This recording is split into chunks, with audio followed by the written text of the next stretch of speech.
अस्सलाम वालेकुम सत श्री अकाल जी। उम्मीद करना कि सारे ठीक हो दे। अच्छा जी, माशाल्लाह एक और स्टूडेंट पास होए ने, शज़ेब शाहिद भाई ने पेज़ारो तो 3 गलतियां इन्हां दी होईयां ने और इन्हां अपनी थ्योरी पास कीती जी। तुहानूं बहुत बहुत मुबारक होवे। बाकी जी जेह्ड़े स्टूडेंट ने थ्योरी पास कर ਲਈ है ਉਹ ਮੇਰੇ WhatsApp ਨੰਬਰ ਤੇ ਆਪਣਾ PDF ਸੈਂਡ ਕਰ ਦਿਓ ਤਾਂ ਕਿ ਦੂਸਰਿਆਂ ਦੋਸਤਾਂ ਨਾਲ ਵੀ ਸ਼ੇਅਰ ਹੋਵੇ। ਅੱਛਾ ਜੀ, ਕੁਝ ਸਿੱਕੇ ਜਿਹੜੇ ਪਹਿਲਾਂ ਦੇ ਆਏ ਨੇ ਉਹ ਥੋੜੇ ਲੇਟ ਹੋ ਗਏ ਨੇ। ਉਹਦੀ ਵਜ੍ਹਾ ਇਹ ਵੇ ਕਿਉਂਕਿ ਉਹ ਜਿਹੜੇ ਲੇਟੈਸਟ ਸਿੱਕੇ ਦੇ ਆਉਂਦੇ ਜਾਂਦੇ ਨੇ, ਮੈਂ ਕੋਸ਼ਿਸ਼ ਕਰਨਾ ਕਿ ਉਹ ਮੈਂ ਪਹਿਲਾਂ ਅਪਲੋਡ ਕਰਾਂ ਤੇ ਤਾਂ ਕਿ ਨਵਾਂ ਸਿੱਕੇ ਦਾ ਜਿਹੜਾ ਉਹ ਸਟੂਡੈਂਟ ਵੇਖਣ ਔਰ ਜ਼ਿਆਦਾ ਉਹਦੇ ਤੋਂ ਹੈਲਪ ਮਿਲਦੀ ਹੈ। ਠੀਕ ਹੈ, ਬਾਕੀ ਵੀ ਸਿੱਕੇ ਦੇ ਇਨਸ਼ਾਅੱਲਾ ਮੈਂ ਜ਼ਰੂਰ ਅਪਲੋਡ ਕਰਾਂਗਾ, ਲੇਕਿਨ ਹੁਣ ਜੈਸੇ ਜੈਸੇ ਉਹਨਾਂ ਦੀ ਵਾਰੀ ਆਵੇ। ਠੀਕ ਹੈ ਜੀ। ਤੇ ਨਵੇਂ ਸਟੂਡੈਂਟ ਵਾਸਤੇ ਬਈ ਇੱਕ ਤੇ ਕੁਝ ਵੀਡੀਓ ਜਿਹੜੀਆਂ ਨੇ ਇੰਗਲਿਸ਼ ਵਿੱਚ ਆ ਜਾਂਦੀਆਂ ਨੇ, ਉਹ ਇੰਗਲਿਸ਼ ਵਿੱਚ ਐਂਡ ਨਹੀਂ ਆਟੋਮੈਟਿਕਲੀ ਲੈਂਗੁਏਜ ਚੇਂਜ ਹੋ ਜਾਂਦੀ ਹੈ। ਉਹਦਾ ਤੁਸੀਂ ਕੀ ਕਰਨਾ ਹੈ, ਜਦੋਂ ਵੀਡੀਓ ਪਲੇ ਕਰਦੇ ਹੋ, ਵੀਡੀਓ ਪਲੇ ਕਰਕੇ ਉੱਤੇ ਸੈਟਿੰਗ ਵਿੱਚ ਜਾਣਾ ਹੈ ਤੇ ਜਾ ਕੇ ਅੱਗੋਂ ਫਿਰ ਆਡੀਓ ਟਰੈਕ ਦੇ ਵਿੱਚੋਂ ਓਰੀਜਨਲ ਆਵਾਜ਼ ਕਰ ਲੈਣੀ ਹੈ। ਠੀਕ ਹੈ, ਔਰ ਕੋਰਸ ਜਿਹੜਾ ਹੈ ਉਹ ਚੇਂਜ ਕੋਈ ਨਹੀਂ ਹੋਇਆ, ਇਹੀ ਕੋਰਸ ਹੈ, ਇਹਦੇ ਵਿੱਚੋਂ ਹੀ ਐਗਜ਼ਾਮ ਹੋਣਾ ਹੈ ਤੇ ਪੂਰੇ ਦਾ ਪੂਰਾ ਕੋਰਸ ਇੱਥੇ ਮੌਜੂਦ ਹੈ ਔਰ ਪੂਰੇ ਦਾ ਪੂਰਾ ਫ੍ਰੀ ਹੈ। ਤੁਹਾਡੀ ਤਿਆਰੀ ਬਿਲਕੁਲ ਫ੍ਰੀ ਹੋ ਜਾਏਗੀ। ਐਪਲੀਕੇਸ਼ਨ ਵੈਬ ਤੇ ਗੂਗਲ ਤੋਂ ਡਾਊਨਲੋਡ ਹੋਵੇਗੀ ਐਂਡਰੋਇਡ ਫੋਨ ਦੇ ਵਿੱਚ। ਅਗਰ ਤੁਹਾਡੇ ਕੋਲ ਆਈਫੋਨ ਹੈ ਤਾਂ ਫਿਰ ਤੁਸੀਂ ਇਹ ਵਾਲੀ ਐਪਲੀਕੇਸ਼ਨ ਆਨਲਾਈਨ ਯੂਜ਼ ਕਰ ਸਕਦੇ ਹੋ। ਠੀਕ ਹੈ ਜੀ, ਚਲੋ ਜੀ, ਬਾਕੀ ਇਸਕੇ ਦਾ ਵੇਖਦੇ ਹਾਂ ਕਿਸ ਤਰ੍ਹਾਂ ਦਾ ਸੀ। ਪਹਿਲਾ ਸਵਾਲ ਤੇ ਪਨੀਲੋ ਇੰਪੋਰਟੈਂਟ ਵੇ, ਬੜੀ ਵਾਰੀ ਐਗਜ਼ਾਮ ਚਾਹੀਏ ਤੇ ਇਹਦੇ ਆਪਣੇ ਪੇਜ ਜਿੰਨੇ ਵੀ ਨੇ ਆਪਣੇ ਕਲੀਅਰ ਕਰਨੇ ਨੇ।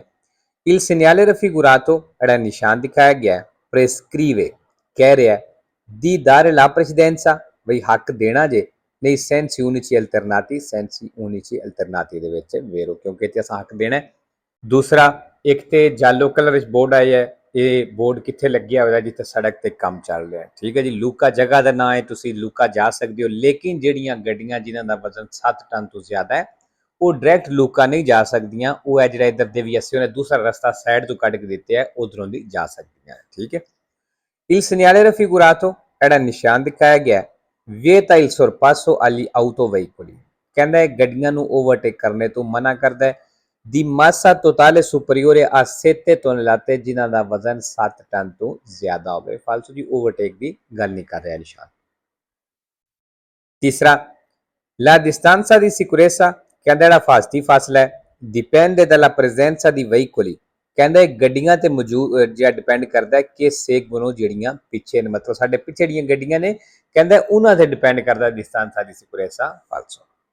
4 number la pericolosità del sorpasso ਕਹਿੰਦਾ ਓਵਰਟੇਕ ਦਾ ਖਤਰਾ ਵੇ, ਮਤਲਬ ਓਵਰਟੇਕ ਦੇ ਦੌਰਾਨ ਖਤਰਾ ਵੇ। ਇਹ determinata dalla presenza sulla strada ਸੜਕ ਦੇ ਉੱਤੇ ਮੌਜੂਦਗੀ ਦੇ ਨਾਲ ਖਤਰਾ ਹੈ। ਕਿਸ ਚੀਜ਼ ਦੀ ਮੌਜੂਦਗੀ ਦੇ ਨਾਲ ਖਤਰਾ ਹੈ?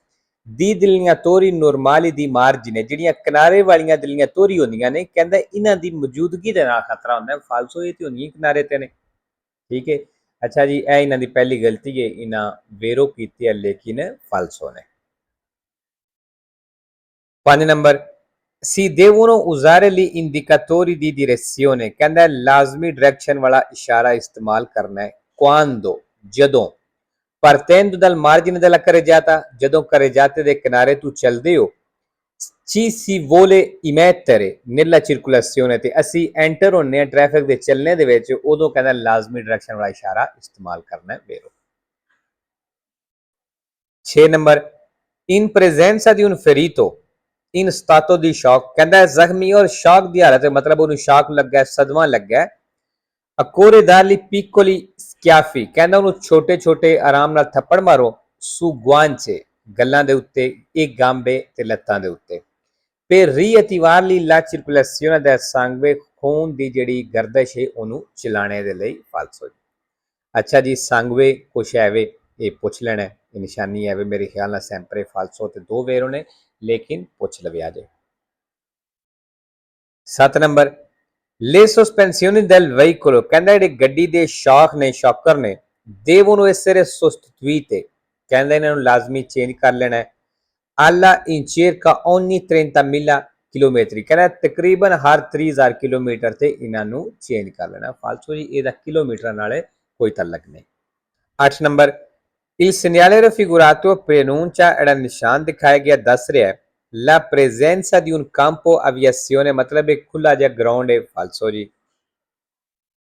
9 नंबर आसान ही है Il segnale raffigurato era ਨਿਸ਼ਾਨ ਦਿਖਾਇਆ ਗਿਆ ਹੈ, vieta il transito ਚੱਲਣੇ ਤੋਂ ਮਨਾ ਕਰਦਾ ਹੈ a tutti i veicoli ਸਾਰੀਆਂ ਗੱਡੀਆਂ ਨੂੰ ਵੇਰੋ। 10 ਨੰਬਰ ਇਹ ਵੀ ਬਿਲਕੁਲ ਆਸਾਨ ਹੈ, ਜਿਹੜੀ ਗੱਡੀ ਜਿੱਧਰ ਜਾਣਾ ਚਾਹਵੇ ਜਾ ਸਕਦੀ ਹੈ, ਲੇਕਿਨ ਜਿਹਦਾ ਹੱਕ ਬਣਦਾ ਹੈ ਉਹਨੂੰ ਹੱਕ ਦੇ ਕੇ। In presenza delle strisce di guida in figura, ਕਹਿੰਦਾ ਹੈ ਜਿਹੜੀਆਂ ਤਸਵੀਰ ਦੇ ਵਿੱਚ strisce ਦੀ guida ਨੇ, ਇਹਨਾਂ ਦੀ ਮੌਜੂਦਗੀ ਦੇ ਵਿੱਚ il veicolo B ਗੱਡੀ ਜਿਹੜੀ ਹੈ, ਜਿਹੜੀ ਰੋਸੋ ਹੈ, deve svoltare a destra, ਕਹਿੰਦਾ ਇਹਨੇ ਲਾਜ਼ਮੀ ਸੱਜੇ ਮੁੜਨਾ ਹੈ। ਫਾਲਤੂ ਜੀ ਲਾਜ਼ਮੀ ਵਾਲੀ ਗੱਲ ਕੋਈ ਨਹੀਂ, ਦੇਵੇ ਵਾਲੀ ਗੱਲ ਕੋਈ ਨਹੀਂ, ਜਿੱਧਰ ਕੋਈ ਜਾਣਾ ਚਾਹਵੇ ਜਾ ਸਕਦੀ ਹੈ। 11 number il pannello integrativo e abbinato, ਕਹਿੰਦਾ ਜਿਹੜੀ ਪਨੇਲੋ ਦਿਖਾਈ ਗਈ ਹੈ ਇਹ ਲੱਗੀ ਹੈ al segnale altri pericoli ਦੇ ਨਿਸ਼ਾਨ ਦੇ ਨਾਲ। ਵੇਰੋ ਜੀ altri pericoli ਨਿਸ਼ਾਨ ਦੇ ਨਾਲ ਲੱਗੀ ਹੋ ਸਕਦੀ ਹੈ ਵਾਲੀ। 12 number quando si vuole cambiare direzione, ਜਦੋਂ ਕਹਿੰਦਾ ਡਾਇਰੈਕਸ਼ਨ ਚੇਂਜ ਕਰਨਾ ਚਾਹੁੰਦੇ ਹੋ, si deve azionare in anticipo, ਕਹਿੰਦਾ ਪਹਿਲਾਂ ਔਨ ਕਰ ਲੈਣਾ indicatore di direzione, ਡਾਇਰੈਕਸ਼ਨ ਵਾਲਾ ਇਸ਼ਾਰਾ ਜਿਹੜਾ ਵੇਰੋ। ਅੱਛਾ ਜੀ ਇੱਥੇ anticipo ਆਏ ਆ, sempre vero ਤੇ 2 ਫਾਲਸੋ ਵੀ ਨੇ, ਉਹ ਪੁੱਛ ਲੈਣਾ। 13 ਨੰਬਰ La sosta è vietata, ਕਹਿੰਦਾ ਸੋਸਤਾ ਕਰਨਾ ਮਨਾ ਵੇ nelle aree pedonali urbane, ਪੈਦਲ ਦੇ ਏਰੀਆ ਦੇ ਵਿੱਚ। ਵੇਰੋ ਜੀ ਕਿਉਂਕਿ ਉੱਥੇ ਗੱਡੀਆਂ ਜਾ ਨਹੀਂ ਸਕਦੀਆਂ ਤੇ ਇਸ ਵਾਸਤੇ ਸੋਸਤਾ ਵੀ ਮਨਾ ਹੈ। 14 number non esistono specifici stivali ad uso motociclistico, ਕਹਿੰਦਾ ਜਿਹੜੇ ਮੋਟਰਸਾਈਕਲ ਦੇ ਇਸਤੇਮਾਲ ਵਾਸਤੇ ਸਪੈਸ਼ਲ ਸ਼ੂਜ਼ ਹੁੰਦੇ ਨੇ, ਸਟੀਵਾਲੀ ਹੁੰਦੇ ਨੇ, ਇਹ ਹੁੰਦੇ ਹੀ ਕੋਈ ਨਹੀਂ, non esistono, ਕਹਿੰਦਾ ਇਹ ਹੁੰਦੇ ਹੀ ਕੋਈ ਨਹੀਂ। pertanto ਇਸ ਲਈ ਇਹ bene utilizzare, ਬਿਹਤਰ ਹੈ ਵੀ ਕਹਿੰਦਾ ਤੁਸੀਂ ਇਸਤੇਮਾਲ ਕਰੋ calzature robuste, ਕੋਈ ਸਖਤ ਸ਼ੂਜ਼ ਜਿਹੜੇ ਹੁੰਦੇ ਨੇ, del tipo utilizzato per caccia, ਉਸ ਕਿਸਮ ਦੇ ਜਿਹੜੇ ਸ਼ਿਕਾਰ ਤੇ ਇਸਤੇਮਾਲ ਹੁੰਦੇ ਨੇ, pesca ਉਹ alpinismo ਜਾਂ ਜਿਹੜੇ ਪਹਾੜਾਂ ਤੇ ਇਸਤੇਮਾਲ ਹੁੰਦੇ ਨੇ, ਕਹਿੰਦਾ ਉਹ ਵਾਲੇ ਸਖਤ ਸ਼ੂਜ਼ ਤੁਸੀਂ ਇਸਤੇਮਾਲ ਕਰੋ ਫਾਲਸੋ। 15 number se un ferito della strada, ਜੇ ਕਹਿੰਦਾ ਸੜਕ ਦੇ ਉੱਤੇ ਇੱਕ ਜ਼ਖਮੀ ਹੈ, ਇਹ in stato di incoscienza ਔਰ ਬੇਹੋਸ਼ੀ ਦੀ ਹਾਲਤ ਵਿੱਚ può essere mosso, ਕਹਿੰਦਾ ਉਹਨੂੰ ਤੁਸੀਂ ਹਟਾ ਸਕਦੇ ਹੋ solo ਸਿਰਫ se si è certi, ਅਗਰ ਕਹਿੰਦਾ ਤੁਹਾਨੂੰ ਯਕੀਨ ਹੋਵੇ ਤੇ ਫਿਰ ਤੁਸੀਂ ਸਿਰਫ ਹਟਾ ਸਕਦੇ ਹੋ ਕਿ non abbia traumi alla colonna vertebrale, ਮਤਲਬ ਉਹਨੂੰ ਕੋਈ ਰੀੜ ਦੀ ਹੱਡੀ ਤੇ ਸੱਟ ਤੇ ਨਹੀਂ ਲੱਗੀ, ਸਿਰਫ ਕਹਿੰਦਾ ਤੁਸੀਂ ਤਾਂ ਹਟਾ ਸਕਦੇ ਹੋ ਅਗਰ ਤੁਹਾਨੂੰ ਇਸ ਗੱਲ ਦਾ ਯਕੀਨ ਹੋਵੇ ਤੇ ਵੇਰੋ। ਤੇ ਲੋ ਜੀ ਅੱਜ ਦੀ ਵੀਡੀਓ